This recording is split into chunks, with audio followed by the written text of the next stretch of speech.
Shalom.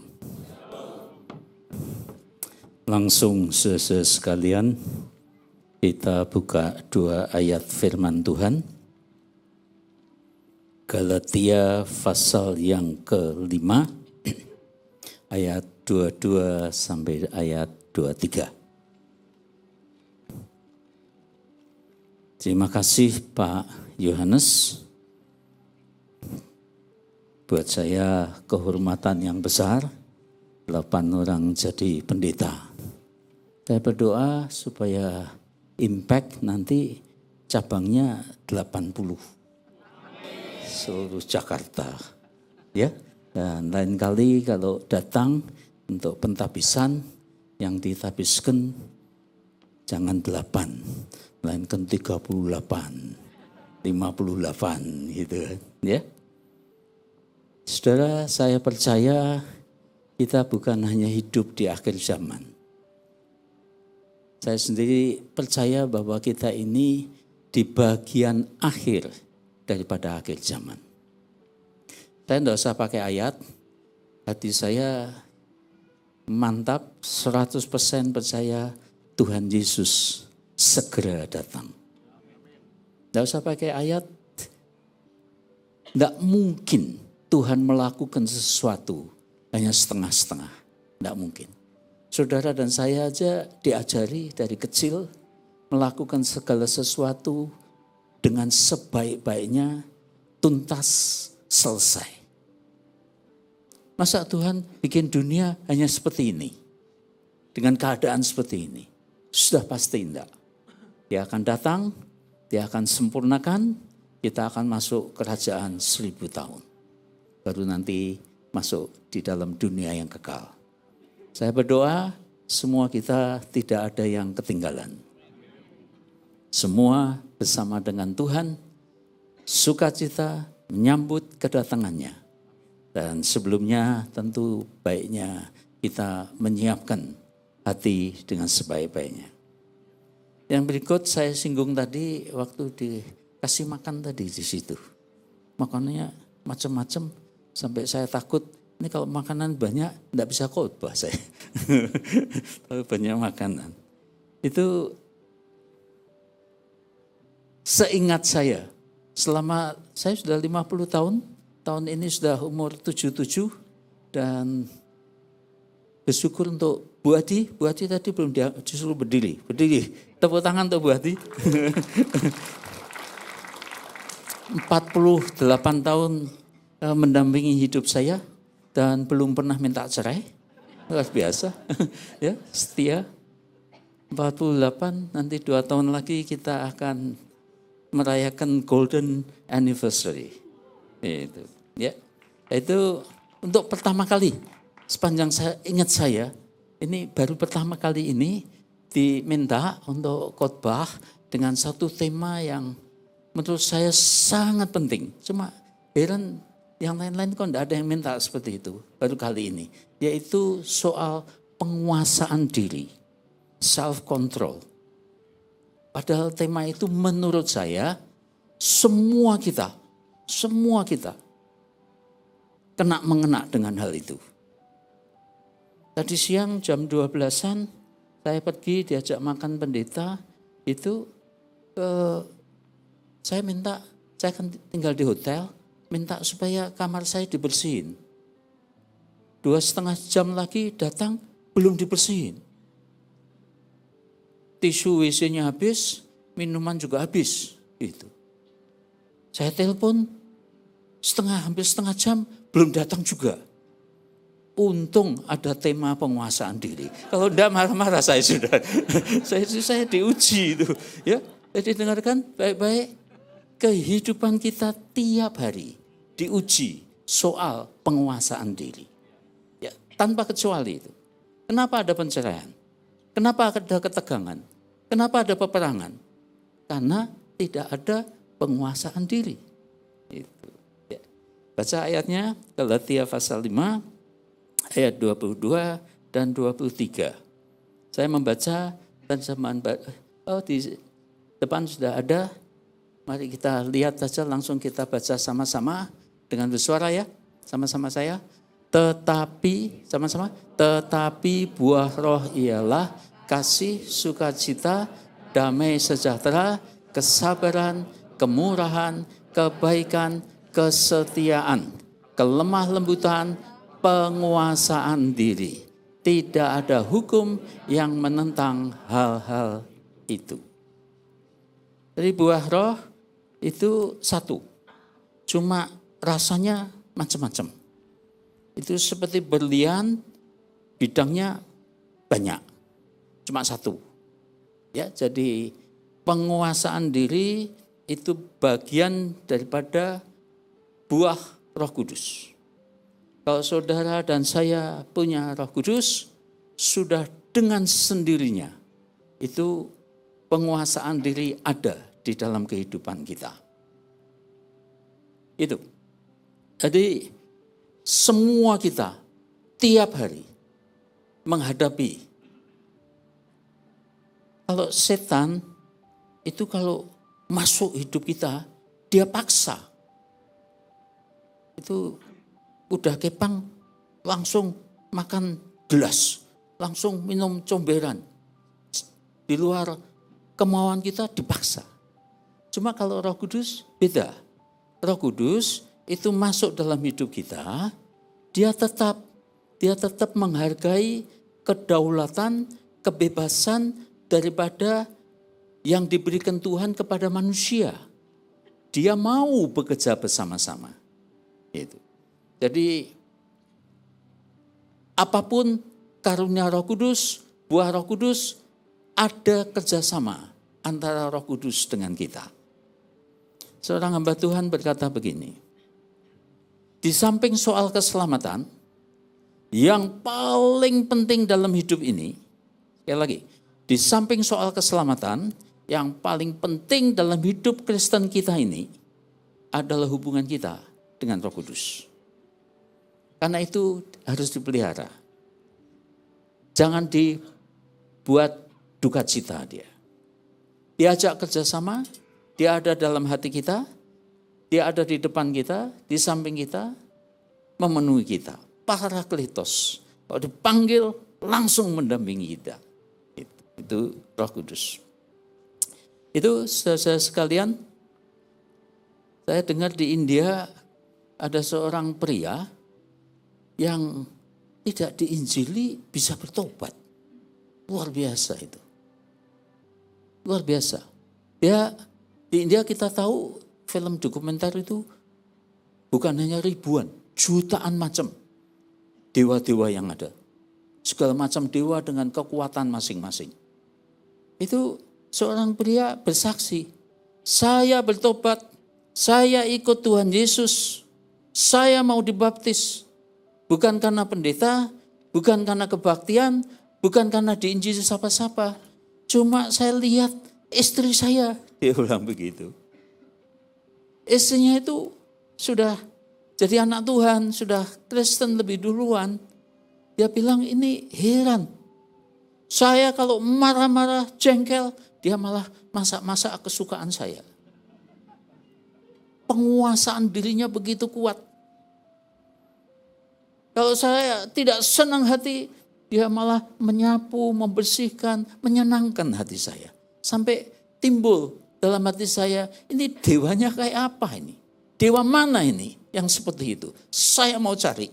Dan dia cari itu dewanya. Ternyata dewanya Yesus Kristus. Sehingga dia bertobat. Tolong teman-teman, istri, suami, penguasaan diri. Sehingga menjadi kesaksian bagi orang-orang yang ada di sekitar kita. Amin. Iya, begitulah.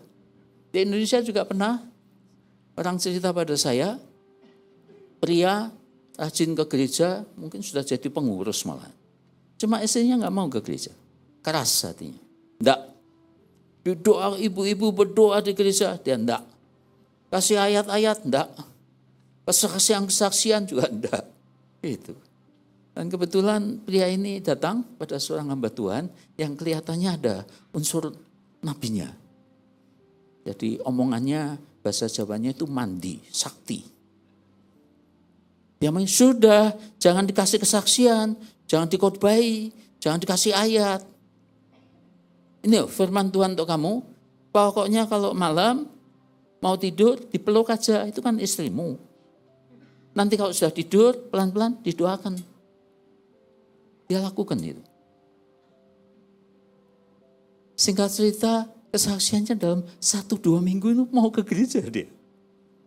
Sampai teman-teman gereja heran, kok sekarang mau? Kok bisa? Tahu jawabnya. Suami saya sekarang sudah baik, kalau malam saya dipeluk. Hanya ngomong gitu. Luar biasa. Tolong suami-suami, kalau malam istrinya dipeluk aja. Ya, jangan diceramahi, jangan dimacam-macam. Nanti Tuhan sendiri bekerja dalam hidupnya. Penguasaan diri itu hasilnya luar biasa. Cuma penguasaan diri itu bukan gini ya.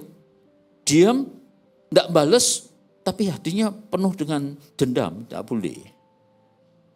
Di Jerman ada sekelompok di satu tempat endekosan begitu, anak-anak muda yang agak nakal-nakal, jahat-jahat sedikit gitu. Ya, pekerjanya kebetulan turunan orang India. Kerja di sana, jadi pembantu. Itu kalau minum kopi apa itu, ini anak-anak muda itu nakal, jahat, sengaja ditumpahkan, biar dipel, biar dibersihin gitu. Jadi, dibuat begitu ya, lama-lama ya orang Indianya ini kesel lah, ya disengaja gitu. Tapi satu hari semuanya itu merasa bersalah, Natal-Natal, lalu dia dipanggil, mereka semua minta maaf. Minta maaf. Kami sudah melakukan selama berbulan-bulan seperti itu. Gitu ya, karena Natal mau perayaan. Orang Indianya juga jawab gini, saya juga minta maaf. Sebab memang betul hati saya juga kesel. Tiap kali saya menyiapkan kopi, menyiapkan teh, itu selalu saya kasih 1 sendok ludah saya. Ya begitu. Kelihatannya menguasai diri, tapi diam-diam enggak. Bukan yang itu ya. Ya. Minta pertolongan Roh Kudus supaya kita bisa mengikuti firman. Jalan 1 mil, jalani 2 mil. Minta bajumu, berikan jubahmu. Balaslah semua kejahatan dengan kebaikan. Penguasaan diri. Dan nanti hasilnya luar biasa. Itu saudara sekalian, jadi kita mau ikut akan Tuhan. Jadi sekali lagi buah roh itu satu, cuma fasetnya, bidang-bidangnya banyak. Kalau setan itu merasuk, menguasai, memaksa kita melakukan yang dia mau. Tapi kalau Roh Kudus bekerja sama dengan kita, supaya kita bersama-sama dengan Tuhan, melakukan hal-hal yang setia kepada firman Tuhan yang ada. Gitu. Saya ada satu pendeta yang menurut saya kesaksiannya luar biasa. Ya kalau cerita itu masih setengah menangis dia. Itu Pak, begon itu sudah di atas meja saya. Dia terlambat 5 menit, saya sudah mati. Di Semarang itu. Ini ada pasang suami istri yang Roh Kudus itu berbisik, kunjungi dia. Kunjungi dia. Waktu itu belum jadi pendeta. Doakan dia. Gitu. Cuma saya kunjungi dia itu nanti saya ngomong apa? Jadi enggak mau. Berbulan-bulan itu. Sampai satu hari desakan Roh Kudus itu begitu kuat. Kunjungi. Kunjungi dia. Jadi akhirnya 2 orang ini suami istri berkunjung ke rumahnya. Ketuk pintu. Lalu keluar, tanya ada apa? Tidak bisa jawab. Ya tidak tahu, cuma rasanya seperti Tuhan tuh suruh kami mengunjungi Anda. Jangan ngomong gitu karena memang tidak ada kebutuhan apa-apa. Langsung dia nangis. Ini. Ya sekarang jadi pendeta, masih hidup. Sudah hampir 80 usianya. Itu. Dia berkata, Anda terlambat 5 menit. Saya mati. Sebab dia sudah mau bunuh diri. Bekon sudah disediakan. Ya dadanya kalau tidak mati ya setengah mati lah. Rumah sakit itu. Jadi kamu memang diutus oleh Tuhan, bertobat dia. Hari ini jadi pendeta. Tolong bekerja sama dengan Roh Kudus. Dia tidak paksa, tapi dari waktu ke waktu dia menyentuh hati kita. Dari waktu ke waktu dia berbisik kepada kita. Berbahagialah orang yang lembut hatinya. Yang kalau dibisiki sedikit, langsung dengar, langsung mau, taat. Luar biasa itu. Saya pernah dengar kesaksian itu, almarhum Petrus Agung. Nah itu saya dengar kesaksiannya, sedang membangun Holy Stadium, enggak tahu berapa ratus miliar, itu uang sedang habis. Katanya saya dengar tinggal 450 juta di kasnya. Satu kali dia di kota lain, disuruh pelayanan, itu yayasan itu sedang apa gitu, beli tanah atau beli apa gitu, membutuhkan uang 450 juta. Gitu. Roh Kudus tidak langsung, ayo berikan, kasih, enggak. Dia hanya, Roh Kudus hanya bisikin, angkanya kok sama ya. Kasmu ada 450, ini butuhnya 450. Hanya gitu. Itu karena lembut hati, dengar itu. Langsung dia kontak Semarang, langsung 450 juta dikirimkan. Dan percayalah, biasanya ceritanya tidak selesai sampai di situ. Tuhan tidak pernah kalah murah hati dengan kita. Tidak pernah. Begitu dia berikan, langsung Tuhan seperti buka tingkap-tingkap langit untuk mencurahkan berkatnya. Itu. Jadi tolong mari kita belajar mendengar bisikan, dorongan daripada Roh Kudus dalam hidup kita masing-masing. Yang paling normal memang Roh Kudus itu bicara di dalam hati kita, di dalam roh kita. Makanya supaya lebih lancar itu tiap pagi semua kita mesti sediakan waktu 20 menit, setengah jam, duduk tenang, baca firman, berdoa. Supaya tiap harinya kita ini itu dipimpin, diarahkan oleh Roh Kudus sendiri di dalam kehidupan kita. Itu. Jadi cepat-cepat saudara sekalian, penguasaan diri dalam hal apa saja dalam kehidupan kita. Jelas yang pertama itu soal seksual, itu penguasaan diri. Ya khususnya untuk pria, cuma juga ada 1-2 dalam kitab suci. Masih ingat ceritanya Tante Potifar yang senang sama Yusuf? Itu 1-2 ya terjadi juga pada kaum Hawa, wanita. Ya.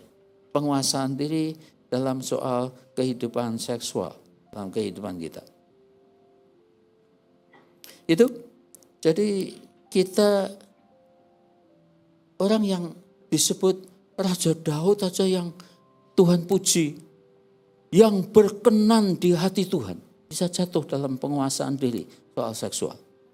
Kalau tafsiran saya sendiri ya menurut saya dia dosanya 95% dan Batseba 5%.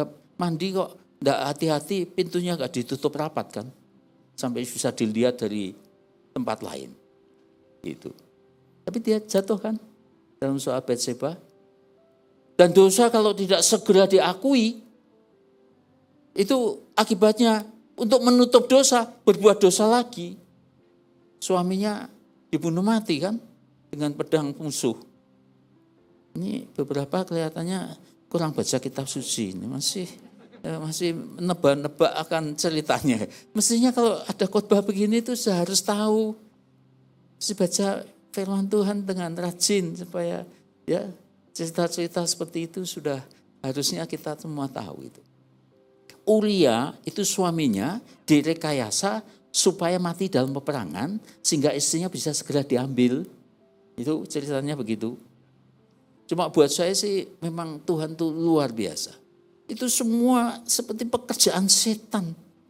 Tapi kalau kita lihat silsilah Tuhan Yesus itu ceritanya silsilahnya masuk nama Batseba itu.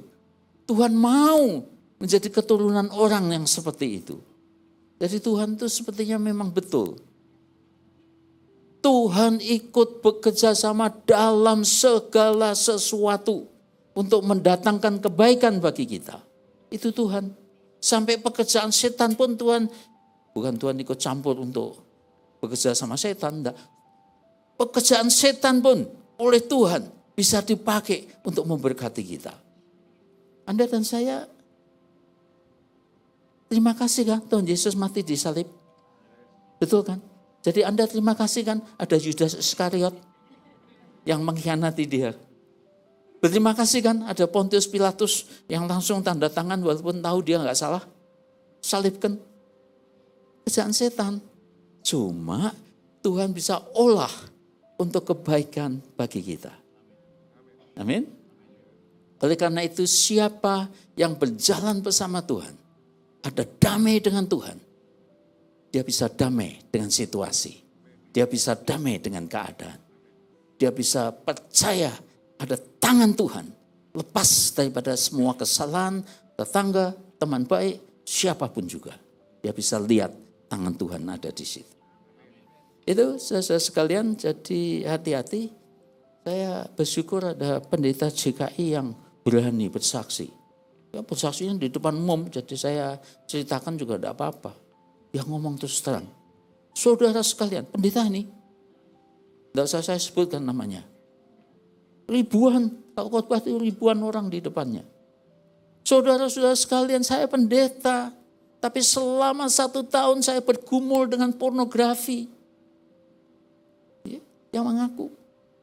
Pengakuan itu biasanya merupakan bagian pertama daripada penyelesaian ikatan yang ada. Ya, tolong mungkin sih saya tidak mengharuskan siapa yang terikat dengan pornografi berdiri. Mungkin Anda takut, malu mungkin. Ya, tetapi belajar kita itu jujur di hadapan Tuhan. Sebab itu merupakan pintu untuk kita bisa keluar daripada ikatan yang ada. Amin. Oke, itu dosa seksual. Yang kedua yang biasa terjadi dalam penguasaan diri itu ialah soal uang. Cinta akan uang itu akar daripada kejahatan. Itu jadi hati-hati dengan soal uang, dan ini tidak hanya untuk orang-orang dunia. Termasuk orang-orang yang rajin ke gereja, yang rajin memberi persembahan. Saya sebut Ananias, Sapira, Kisah Rasul pasal 5.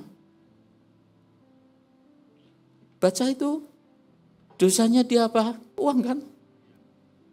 Dia berdoa, sepakat sama istri, kita kasih persembahan, kita jual properti kita. Itu. Begitu dijual, rupanya Tuhan berkati, lakunya tinggi sekali.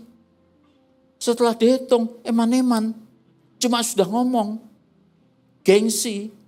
Jadi ya sudahlah, pokoknya kita kasih separuh, cuma kita bilang itulah sepenuhnya daripada harga properti.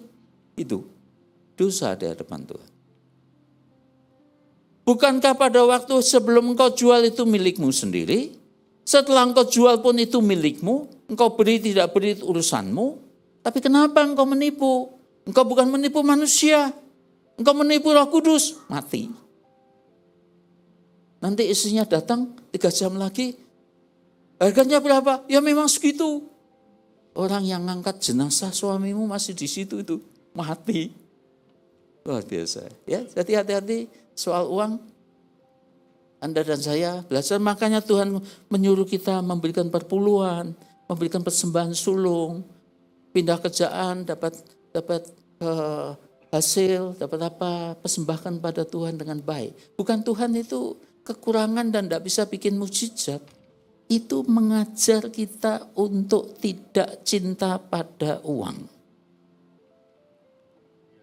Saya bersyukur dapat contoh dari dosen saya dulu waktu masih kuliah. Namanya Peter Wagner. Beberapa saudara pasti ada yang tahu. Peter Wagner itu dosen yang luar biasa. Ya, bukunya mungkin ada 60 lebih yang dikarang. Saat waktu mengajar dia bersaksi, setiap kali income bertambah, dia bukan hanya persembahannya, perpuluhannya menjadi lebih besar. dia naikkan persentasinya. 11%, 15%, 20%. Zaman saya kuliah, dia sudah memberikan 27% dari income-nya untuk Tuhan. Saya berdoa semua kita belajar meningkat. Kalau berkat Tuhan datang, keuangan kita menjadi lebih baik, jangan pernah hati kita terikat dengan uang.